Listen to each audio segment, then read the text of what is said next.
മേഘ CPM ഒന്നടങ്കം പറയുന്നു പിണറായി വിജയൻ വേണ്ടേ വേണ്ട പ്രതിപക്ഷ നേതാവായിട്ട്. എന്താണ് ഇവർക്കൊക്കെ സംഭവിച്ചത്? ഇവരുടെ ക്യാപ്റ്റൻ അല്ലായിരുന്നോ? അപ്പോ എല്ലാരും കൂടെ തോൽവി വന്നപ്പോഴത്തേക്ക് എല്ലാം കൂടെ ഞങ്ങളുടെ പ്രിയപ്പെട്ട സഖാവ് പിണറായി വിജയന്റെ നെഞ്ചത്തോട്ട് ഇത് കൊണ്ടുവെക്കാൻ എന്താണ് ഇവർക്കൊക്കെ? ഇവർ കാരണം കൂടിയല്ലേ യഥാർത്ഥത്തിൽ ഈ പിണറായി വിജയൻ അല്ലെങ്കിൽ ഇടതുപക്ഷം തോറ്റുപോയത്? ഈ ഇടതുപക്ഷം തോൽക്കാനിടയായതിന്റെ സാഹചര്യം എന്ന് പറയുന്നത് എല്ലാവരുടെയും രാഹുൽ പറഞ്ഞതുപോലെ പല ഫാക്ടേഴ്സ് ഉണ്ടായിരുന്നു.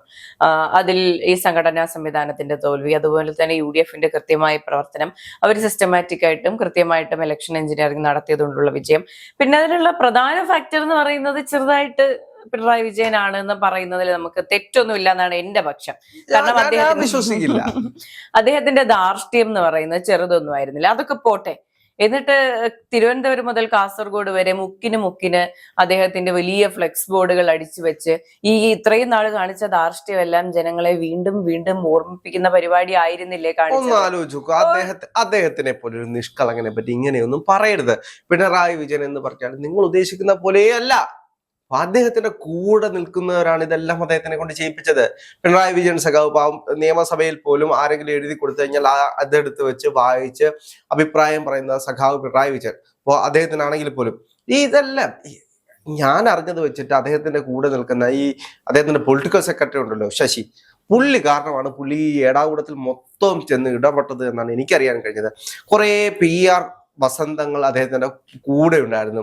ഇവര് പറഞ്ഞു കൊടുക്കുന്നു, അത് പിണറായി വിജയൻ അക്ഷരം പ്രതി അനുസരിക്കുന്നു. ഇതിനെല്ലാം മൗനസമ്മതം കൊടുക്കുന്നതും തെറ്റല്ലേ രാഹുൽ? ഒന്ന് ആലോചിച്ചു. മൗനസമ്മതം അത്രയും പോസ്റ്ററുകൾ ഫ്ലെക്സുകൾ അവിടെ ഇവിടെ എല്ലാം അടിച്ചു വെച്ചു. പുള്ളി പറഞ്ഞിട്ടാണോ? അല്ല, പുള്ളി പറഞ്ഞിട്ടല്ല. പക്ഷെ കാണുമ്പോ ഇത് ജനങ്ങളിലേക്ക് എത്തുന്നത് കൃത്യമായിട്ടായിരിക്കില്ല. എന്തെങ്കിലും കാട്ടെ, ജയിച്ചാ മതി. പാർട്ടിയിലുള്ള ആരെങ്കിലും പറഞ്ഞിട്ടുണ്ടാവില്ലേ ഈ പറഞ്ഞ ഇദ്ദേഹം കാരണം നമ്മുടെ കുറെ വോട്ട് പോകാൻ സാധ്യതയുണ്ട്.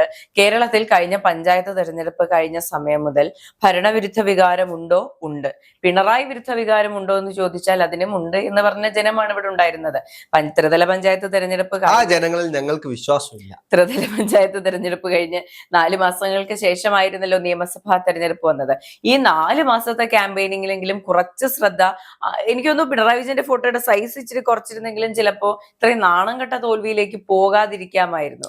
അതേ ഇതിനെല്ലാം മൗനസമ്മതം കൊടുത്തോണ്ട് ചതിച്ച പണിയാണെന്നേ. ഇത് യഥാർത്ഥത്തില് ജനങ്ങൾ കൊടുത്ത പൈസയും മേടിച്ച് പോക്കറ്റ് എടുത്തു ലക്ഷങ്ങൾ വാങ്ങിച്ച് PR പണി ചെയ്തിട്ട് നമ്മൾ ഇത്രയും കഷ്ടപ്പെട്ട് പിണറായി വിജയൻ എന്ന് പറയുന്ന ഒരു മഹാസംഭവം 2 ചങ്ക് ഡബിൾ ബാരൽ ഗണ്ണ് പോലെ 2 ചങ്ക് ടപ്പേന്ന് പറഞ്ഞ് പൊട്ടിക്കാൻ വേണ്ടി ഇങ്ങനെ നിൽക്കുമ്പോഴാണ് അദ്ദേഹത്തിനെ ഇത്രയും വലിയൊരു ബിംബമാക്കി ഞങ്ങൾ PR വർക്കിലൂടെ കൊണ്ടുപോകുമ്പോൾ ഈ സാധാരണപ്പെട്ട ജനങ്ങൾ മനസ്സിലാക്കിയില്ലെന്നേ ഞങ്ങളുടെ ഇത്രയും വലിയ കഷ്ടപ്പാട്.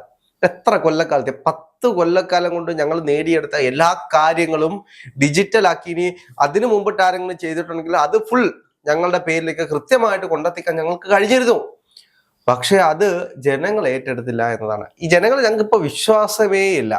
പിന്നെ ഒരു കാര്യമുണ്ട്, ഇപ്പൊ എല്ലാവരും പ്രതിപക്ഷ നേതാവ് എന്തിന് പിണറായി ആവണം എന്ന് ചോദിക്കുന്നുണ്ടല്ലോ. ആരാണ് ശരിക്കും ആ തീരുമാനമെടുത്തത്? ആരായിരിക്കും ആ തീരുമാനമെടുത്തത്? അത് ഞങ്ങളുടെ സഖാവ് തന്നെ എടുത്ത്. അത് ഞങ്ങൾക്ക് അങ്ങനെ ഭരണം വിട്ടുകൊടുക്കാൻ പറ്റുമോ? ഇപ്പോഴത്തെ CPM പറഞ്ഞുകൊണ്ടിരിക്കുന്നത് പിണറായി വിജയന് പ്രായാധിക്യമായിട്ടുണ്ട്. അപ്പൊ 10 കൊല്ലക്കാലം അദ്ദേഹത്തിന് ഇളവ് കൊടുത്തു, ഇനി ഇളവ് കൊടുക്കാൻ പറ്റത്തില്ല. പിന്നെ ഒരു കാര്യമുണ്ടോ എന്ന് ആലോചിക്കണം. ഈ റിസൾട്ട് വരുന്നതിന് മുൻപും തെരഞ്ഞെടുപ്പ് വോട്ടെടുപ്പ് നടക്കുന്നതിന് മുൻപും ഒക്കെ പാർട്ടി പറഞ്ഞിരുന്നത് ഇടതുപക്ഷം വീണ്ടും അധികാരത്തിൽ വരികയാണെങ്കിൽ പിണറായി വിജയൻ തന്നെ മുഖ്യമന്ത്രിയാകുമെന്നും, അഥവാ അധികാരത്തിൽ വന്നില്ല എങ്കിൽ പ്രതിപക്ഷ നേതാവായി മറ്റു പലരും വരുമായിരിക്കും, ആരെങ്കിലും ആയിരിക്കും വരുന്നത് എന്നുള്ള ഒരു നറേറ്റീവ് ഉണ്ടായിരുന്നു. പക്ഷെ ഒന്ന് ആലോചിച്ച് നോക്ക്, വേറെ ആരെങ്കിലും ആയിരുന്നു പ്രതിപക്ഷ നേതാവായിരുന്നതെങ്കിൽ ഈ UDFകാര് കോൺഗ്രസ്സുകാരൊക്കെ നോക്കിയിരിക്കും, ഒരു ട്രോളുമില്ലേ? അങ്ങനെ ഒരു ചിന്തയെങ്കിലും വേണ്ടേ ഇവർക്ക്? അങ്ങനെ നാട്ടുകാരെ കൊണ്ട് പറയിപ്പിക്കാതിരിക്കാൻ. നിങ്ങൾ ആരും മനസ്സിലാക്കാത്ത വലിയൊരു കാര്യമുണ്ട്. പണ്ട് തോൽവി വന്ന സമയത്ത് ഒരു ബെന്യനും വിട്ട് VS അച്യുതാനന്ദൻ മാധ്യമങ്ങളുടെ മുന്നിലേക്ക് വന്നിട്ട് പറഞ്ഞു, തോൽവിയുടെ കാരണങ്ങൾ ഞങ്ങൾ പരിശോധിക്കും, ഞങ്ങൾ തിരിച്ചു വരും. അന്ന് അദ്ദേഹം കാണിച്ചിട്ടുള്ള മാസം ഉണ്ടല്ലോ, ഇന്ന് ഞങ്ങൾ അത് കുറച്ചുകൂടെ ഡെവലപ്പ് ചെയ്യാൻ വേണ്ടിയിട്ട് കാണിച്ചതാണ്. പക്ഷേ അത് അങ്ങോട്ട് ജനങ്ങൾ ഏറ്റെടുക്കുന്നില്ല. പണ്ടത്തെ കൂട്ടൊരു മാസം ഒന്നും ഇപ്പൊ അങ്ങോട്ട് വർക്ക്ഔട്ട് ആകുന്നില്ല. അതാണ് യഥാർത്ഥത്തിൽ സംഭവിച്ചത്. ബേസിക്കലി ഇതൊരു തൊഴിലാളി വർഗ പാർട്ടിയാണല്ലോ. ഇപ്പൊ നാട്ടില് മൊത്തം പണക്കാരും വലിയ ആൾക്കാരും ഒക്കെ ആയതുകൊണ്ട് ഈ തൊഴിലാളി വർഗത്തിന്റെ ഭാഷ അവർക്ക് മനസ്സിലാവുന്നുണ്ടാവില്ല. അതായിരിക്കും ഈ ഇടതുപക്ഷത്തെ എല്ലാവരും ട്രോളുന്നത്. അതിനുള്ള സാധ്യതയും തള്ളിക്കളയാൻ കഴിയില്ല. ഇനിയിപ്പൊ അങ്ങനെ പറയുന്നതായിരിക്കും നല്ലത്. എന്തെന്നായാലും രാഹുൽ, ഈ തോൽവിയുടെ ഒരു 70% ക്രെഡിറ്റും പിണറായി വിജയന് തന്നെ ഒരിക്കലും ഇല്ല. ഞങ്ങൾ സമ്മതിക്കത്തില്ല. ഒന്ന് ആലോചിച്ചോക്കോ, ഞങ്ങളെ സഖാവ് കഷ്ടപ്പെട്ട് ഒരു കരയ്ക്ക് കൊണ്ടുവരുമ്പം താഴെ ബൂത്ത് കമ്മിറ്റിയിലും ഏരിയ കമ്മിറ്റിയിലും ഇവർ പിണറായി വിജയൻ രാജാവിനേക്കാൾ രാജഭക്തി കാണിക്കുന്ന ആളുകളായിട്ട് ഈ ഏരിയ കമ്മിറ്റിയും ബൂത്ത് കമ്മിറ്റിയൊക്കെ മാറിയത് കൊണ്ടാണ് യഥാർത്ഥത്തിൽ സംഭവിച്ചത്. പിണറായി വിജയനേക്കാൾ 10 ഇരട്ടി വലുപ്പമുള്ള പിണറായി വിജയന്മാരായിട്ട് മാറി യഥാർത്ഥത്തിൽ ഏരിയ കമ്മിറ്റി അംഗങ്ങൾ മൊത്തം.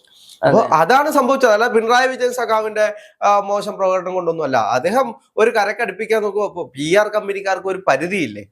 ഇപ്പോ ഞങ്ങള് കൃത്യമായിട്ട് PR ചെയ്ത് മോഹൻലാലുമായിട്ട് ഇന്റർവ്യൂ എടുത്ത് വളരെ കഷ്ടപ്പെട്ട് കാക്കയ്ക്ക് വരെ ഞങ്ങള് ചോറ് കൊടുക്കുന്ന രീതിയിൽ അത്രയ്ക്ക് മഹാനാക്കി ഞങ്ങൾ കൊണ്ടുവന്നൊരു പിണറായി വിജയൻ സഖാവിനെയാണ് ചില അവന്മാര് സംസാരിച്ചുകൊണ്ടിരിക്കുമ്പോ ഇടയ്ക്ക് കയറിയിട്ട് ചോദ്യങ്ങൾ ചോദിക്കുന്നു. എന്ത് സ്വഭാവമാണ് ചില മാധ്യമ പ്രവർത്തകര് ഇത്രയും നാൾ എന്താണ് സീമ വാ തുറക്കാത്തതെന്ന്. ഞങ്ങൾക്ക് ആവശ്യമുള്ളപ്പോ ഞങ്ങൾ വാ തുറക്കും. അത് ചോദിക്കാൻ ഇവിടുത്തെ മാധ്യമങ്ങൾ ആരാണ്? അതേപോലെ തന്നെ ഞങ്ങളുടെ കഷ്ടപ്പെട്ട് അതുമല്ല കഷ്ടപ്പെട്ട ആഗോള അയ്യപ്പൻ സംഗമം നടത്തി വെള്ളാപ്പള്ളി നടേശനെ കൊണ്ടു നിർത്തി കുറച്ച് വർഗീയതയൊക്കെ പറയിപ്പിച്ചു. അതിന് മിണ്ടാതിരുന്നതിന് ഈ മാധ്യമങ്ങൾ എന്നെ കുറ്റം പറഞ്ഞല്ലേ? ഒന്ന് ആലോചിച്ച് നോക്കും. ഞങ്ങൾ വോട്ടിന് വേണ്ടിയിട്ടല്ലേ, ഞങ്ങൾ കൃത്യമായിട്ട് സ്ട്രാറ്റജിക്കൽ ഐഡിയകൾ ബിൽഡ് ചെയ്ത് കൃത്യമായിട്ട് PR വർക്ക് എങ്ങനെ ചെയ്ത് കഴിഞ്ഞാൽ എങ്ങനെ നടക്കും, വലിയൊരു PR വർക്കൊക്കെ ഉണ്ടാക്കി വരുന്ന സമയത്താണ് ഇടയ്ക്ക് നൊരുത്തം വന്നിട്ട് ഒരു ചോദ്യം കൂടി ചോദിക്കാണ്ടെന്ന്. എന്താ പറയണ അവനോട്? ഇത്രയും കഷ്ടപ്പെട്ട് നമ്മൾ പൈസ മുടക്കി PR വർക്ക് ചെയ്യുന്ന എന്തിനാ? അപ്പൊ അവനോട് പറഞ്ഞു വീട്ടിൽ പോയി ചോദിച്ചാൽ മതി എന്ന് പറഞ്ഞു. അമ്മാതിരി ചോദ്യം ഒന്നും വേണ്ടത്. അല്ല അവർക്കൊക്കെ എന്ത് ഇതാണ് കൊടുക്കേണ്ടത്? സ്വന്തം അണികളാണെന്നേ ചോദ്യം ചോദിക്കുന്നു, അത് സ്വന്തം സഖാവിനോട്. മോശം മോശം എന്ന് പറഞ്ഞാൽ വളരെ മോശം. നമ്മൾ അംഗീകരിക്കുന്നത് നമ്മുടെ പാർട്ടി ഇതിനെല്ലാം എതിരാണ്. അതുകൊണ്ടല്ലേ ഞങ്ങളുടെ സഖാവ് സ്വരാജ് പറഞ്ഞത് ഇതെല്ലാം ജനങ്ങളാണ് ഇതെല്ലാം കാണിച്ചു വെച്ചത്. ഈ ജനങ്ങളെ പാഠം പഠിക്കും. 10 കൊല്ലം, ഇനി ഒരു 5 കൊല്ലക്കാലം കൂടെ UDF ഭരിക്കട്ടെ. ഇത്രയും രാഷ്ട്രീയവാദികളായ മനുഷ്യരാണ് ഞങ്ങളുടെ സമരങ്ങൾ കണ്ടു. ഇനി SFI സഖാക്കന്മാർ ഇന്നലെ കളന്ന മുഴുവൻ പോലീസുകാരെ ഞങ്ങൾ വെല്ലുവിളിച്ചിട്ടുണ്ട്. ഇനി ഒരു പോലീസുകാരനും റോഡിൽ ഇറങ്ങി നടക്കത്തില്ല. അമ്മാതിരി പണിയായിരിക്കും ഞങ്ങൾ കൊടുക്കാൻ പോകുന്നത്. ഓരോ പോലീസുകാരുടെ പേരും വീട്ടുപേരും അഡ്രസ്സും അച്ഛന്റെ പേരും അമ്മയുടെ പേരും ഭാര്യയുടെ പേരും കുഞ്ഞിന്റെ പേരും എല്ലാം വിളിച്ചു പറഞ്ഞുകൊണ്ട് ഞങ്ങള് സമരങ്ങൾ നടത്തും. അപ്പൊ ഈ പോലീസുകാരൊക്കെ ഒതുങ്ങും. അപ്പോ എന്താണെങ്കിലും ഞങ്ങൾ നോക്കിക്കോ, സമരങ്ങൾ എന്ന് വെച്ച് കഴിഞ്ഞാൽ ഞങ്ങൾക്ക് വേറൊരു തലമുറ കൂടി ഉണ്ടായിരുന്നു. അവന്റെ മൂത്ത ചേട്ടൻ കുറച്ചു നാൾ ഒളിവിലായിരുന്നു, ഇറങ്ങിയിട്ടുണ്ട്. ഇനി കാണാൻ കിടക്കുന്നതേ ഉള്ളൂ UDF എന്താണ് CPM എന്നുള്ളത്.